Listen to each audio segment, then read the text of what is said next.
Fox Morning Newscast. Good morning, Augusta. Jackpot game. This is Powerball. Good evening, America. I'm Laura Johnson. Tonight we have another life-changing jackpot for you. It's worth an estimated $58.4 million. So get those tickets out. Let's play. That first number up is 60. Followed by the number 31. Tonight we're going to meet Robin Sapp and Nikki Wolf, who won $1 million playing Powerball. Now for the rest of those numbers, we've got 63, 54, rounding it out with 32. Your Powerball number tonight, good luck everyone, is 12, and your Power Play multiplier is 4. We have a roller coaster of temperatures this week, climbing almost up to 80 degrees tomorrow, then right back down into the 50s to start the weekend. I'll have all the details coming right up. Now on News Channel 6 at 11, new body armor for local school resource officers. We'll tell you who paid for the gift. Also had Nikki Haley announcing her run for president. We're going to hear from her supporters. And a local church celebrating Black History Month with the community. We'll see how, as your news at 11 starts now. Live from Television Park, this is WJBF News Channel 6 at 11. Good evening, everyone. I'm Jenny Montgomery. I'm Brad Means. Thanks for joining us as coverage you can count on begins tonight with a gift for the men and women who protect and serve. News Channel 6's Nikita Dennis is live now to tell us how an officer's legacy leads to body armor for law enforcement.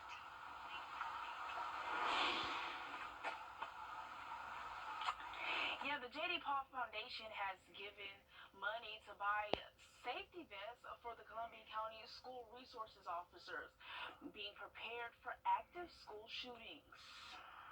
I think it's great that our students also know that that extra assurance is there so that they're able to know that their police officers are doing everything in their schools to keep them safe. During Tuesday's Columbia County Board of Education meeting, the J.D. Paul Foundation was recognized for donating more than $7,000 to the school district. The money will help buy new custom-fitted safety vests for school resource officers. Without that officer feeling 100% confident, our students aren't safe. With these vests, it's going to give them the confidence that they need. Board Secretary Sharon Taylor says as a parent, the safety of students and teachers is extremely important. It is pertinent that they're safe so that if an active shooter comes around, our guys are safe, which in essence means our students are safe. Over the years, the foundation has worked to bring awareness to school safety. And as these agencies need the funds, these agencies reach out to us and we provide it. It could be even so much as training. We'll send their agencies out to training if they need it. The Columbia County School Board says they're excited about providing these vests to officers. Live in Columbia County, Nikita Dennis, WJBF News Channel 6. It is time now for our first check of the forecast. And for that, we check in with meteorologist Jennifer Petracci. Great night out there. Yeah, very nice temperatures. We're in the 50s right now, so we'll definitely take it for this time of the year. Not nearly as cold as it could be. But here's a live look at our Terry Lambert Hyundai Skyview cam over in Waynesboro. Nice dry roadways. It was a warm day today. 77 degrees was our high. Oh, we started out the morning 40 degrees colder than that at 37. Now that won't be the case for your Thursday morning. Our low temperature is pretty much already happening now, 50 degrees. 55 over in several of our counties, Thompson, Evans, 57 in Swainsboro, 53 in Aiken. So it'll only get a little bit warmer as we go into tomorrow with increased cloud cover. 55 in Edgefield, 54 in Crawfordville, 56 in Gibson. Dew points are in the 50s for the most part as well. We have a little bit more moisture moving in along with the clouds and a southerly wind. So pretty light right now, only seeing up to 5 miles per hour in Edgefield, 7 in Gibson, 6 in Sparta, and 5 in Sandersville. There's the clouds coming in from the west. These won't be bringing us any rain. They're mostly high-level clouds, so tomorrow, no rain to worry about. But we will have a system approaching.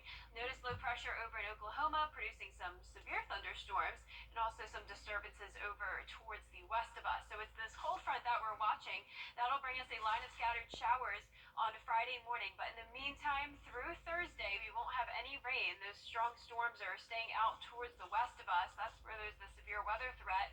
So we're not going to see some rain until around midnight for Friday morning. That'll continue until around lunchtime. But for tomorrow, just the clouds with some spots reaching 80 degrees. Then we will have a much cooler weekend, returning us back to more like winter conditions. So coming up, I'll have a full look of your forecast, but back to you. After more than 15 years, Augusta could have a new ambulance service next month. A big night at Good Shepherd Baptist Church in Augusta, celebrating Black History Month with the community.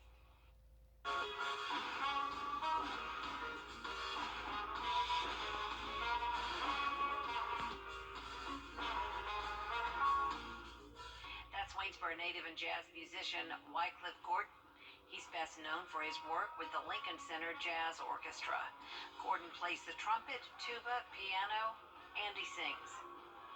Jazz will never go away. They've been talking about killing jazz for a long time. It'll never go away because jazz is the soul of people, and it's the music speaks to what we are as human beings. Music transcends all languages. Yes, you took the words right out of my mouth. Music does transcend all languages, and it connects us when words can't. Gordon also serves as the Director of Jazz Studies at Augusta University. Coming up, Augusta University hosted its second annual Teddy Bear Toss and Stuff the Stadium event. A lot of fun there, an event that helps local children, too. Right after the break. I feel safer with 6 Skyview Network, sponsored by Terry Lambert Hyundai. Now, your most accurate forecast with WJBF Live 5/6. Good Wednesday evening. I hope you had a great day and enjoyed the warm temperatures. Here's our Terry Lambert Hyundai Skyview cam over in Swainsboro. It's a mild night under some clouds, but overall not too bad. Nice and dry, 50 degrees. Dew point also at 50 degrees. We have a little bit more moisture moving in. Visibility is perfect at 10 miles. No fog tonight, just the clouds that are coming in from the west. So when you wake up Thursday morning, there will be more high to mid-level clouds around. These won't be producing any rain, though, just yet. So no rain to worry about for Thursday. Temperatures right now are in the mid-50s for the most part. 57 in Louisville, Waynesboro at 55. 53 now in Aiken, Saluda at 52. And still those low 60s from Bamberg over into Screven County. There's some very cold air behind a frontal system that we're watching. Notice we're seeing teens up in Bismarck, Billings, 36 in Kansas City, but just on the other side of that front, we're seeing 70s and upper 60s. So actually much warmer than it is here on the East Coast, where we're in the 50s and low 60s. So there's the front that's located across Texas with low pressure over in Oklahoma. This is strengthening and developing some severe storms over in Oklahoma that will track into Arkansas later tonight. Now for your school day forecast tomorrow, though, we don't have any rain to worry about. Just partly cloudy to mostly cloudy skies, starting out in the low 50s, climbing into the upper 70s by the afternoon. So giving it a high of 79 degrees tomorrow, dropping by over 10 degrees on Friday, and then another over 10-degree drop off by Saturday, making it feel more like winter in the mid-50s. Now that cold snap won't last for long, though. Notice we're rising right back into those 70s next week, and we could have a couple days even in the low 80s. Now for the rain, just a 20% chance of rain Thursday. That'll be around 11 o'clock at night. Most of the rain will come in overnight into our Friday morning, then we'll dry out into the weekend. Now for our future cast, there's the rain coming in. This will lose a lot of its intensity by the time it passes through. So just some scattered light rain showers with a westerly wind. So pretty breezy throughout the day, along with continued cloud cover. Rainfall totals will be under a quarter of an inch, most spots around a tenth of an inch. And notice the severe weather threat is located to the west of us, so we don't have any severe storms to worry about, just general thunderstorms, and even the chance of that is very low. Now, as we go into tonight, we will be in the low 50s, and for tomorrow, warming up nicely into those mid to upper 70s. Here's your 10-day forecast. It's looking pretty good with sunshine back on Saturday. Nice warm temperatures, feeling like spring as we go into next week as well, with a few chances of rain, but no washouts this week. Good, looks good. Thank you. Sure does. Thanks, Jenna. A great night for sports and for children at AU this evening. The university hosting its annual Stuff the Stadium event at Christenberry Fieldhouse.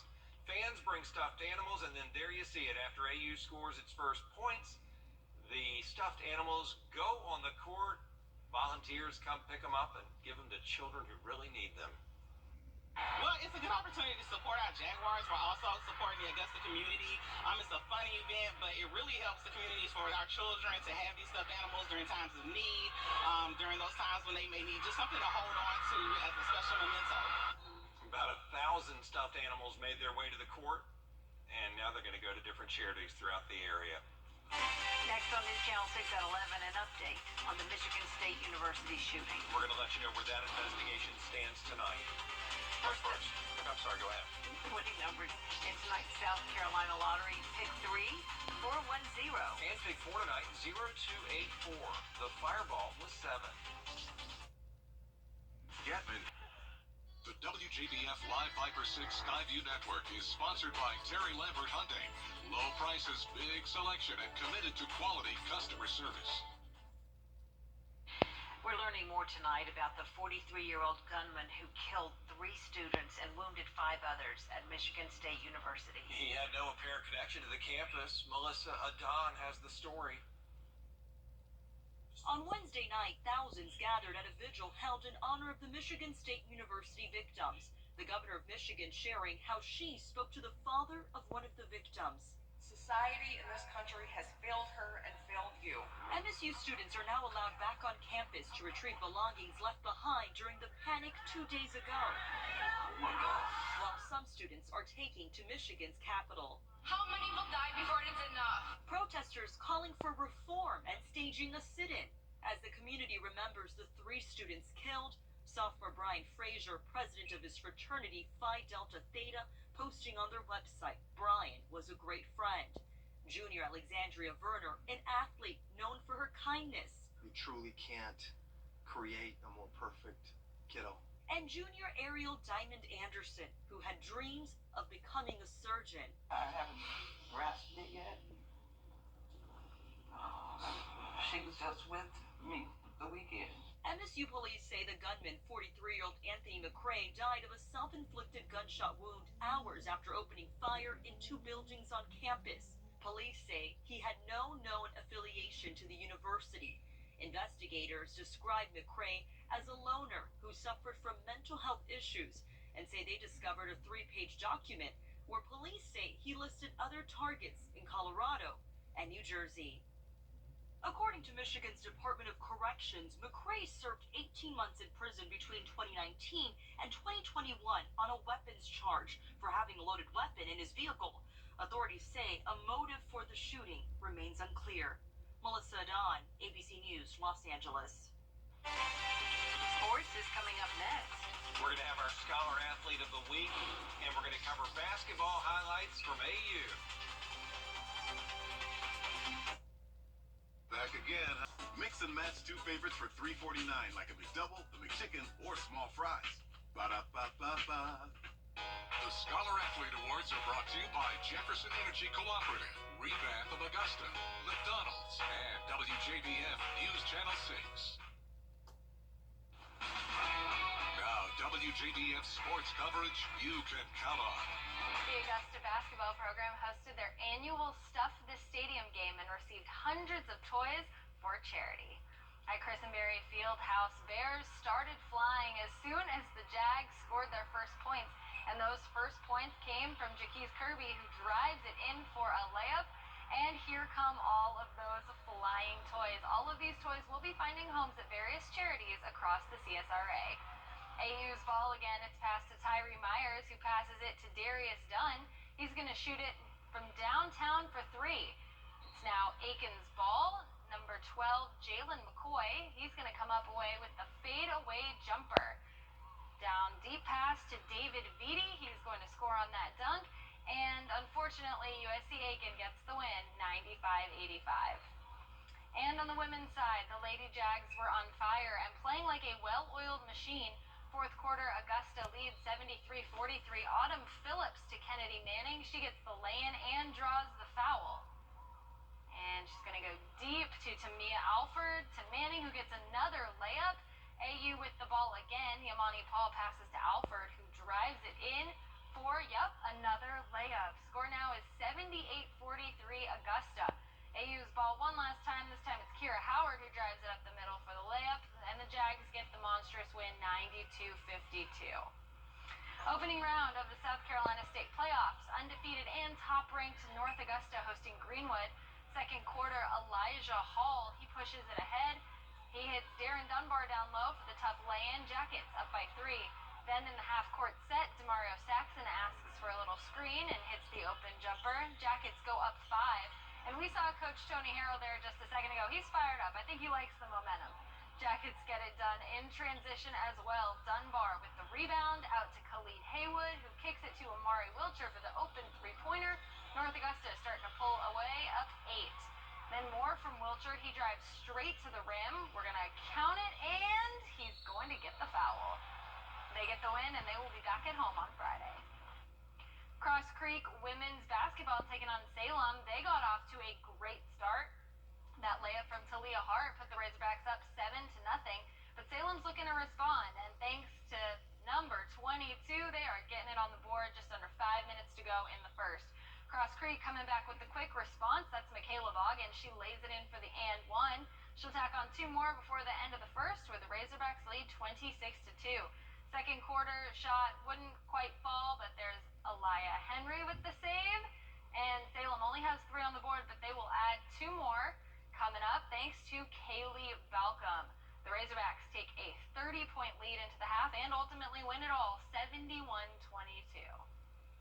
This week's WJBF Scholar Athlete of the Week is South Aiken senior Natalie Cannon.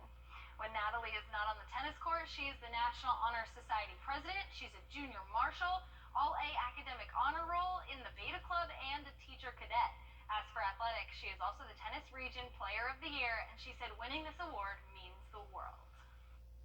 It just means so much. It's just such a reminder of just how hard work just pays off and just the value of hard work throughout not only athletics but also academics. Just one of my mottos has just always been to do my very best in everything and just leave everything to him in his hands.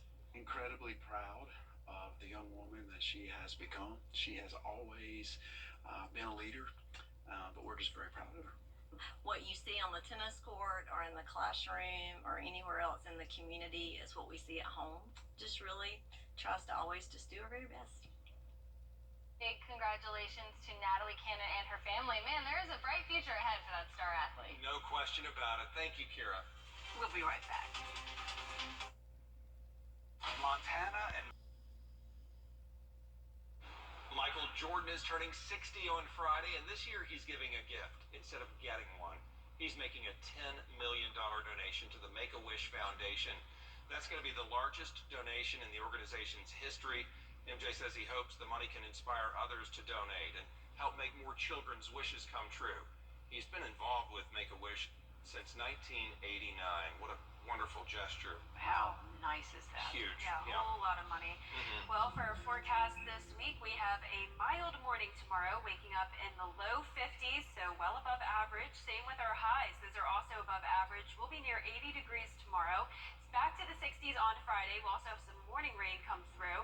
Then a big drop off to the mid-50s on Saturday, but we will be back to sunshine, and then a quick warm up next week into the mid-70s pretty much all week long, with just a few chances of rain, but no washouts for the next several days. Pushing 80 on Wednesday. Yeah. Oh my goodness. Looking forward to it. Me Feeling too. like spring or It sure summer is. even.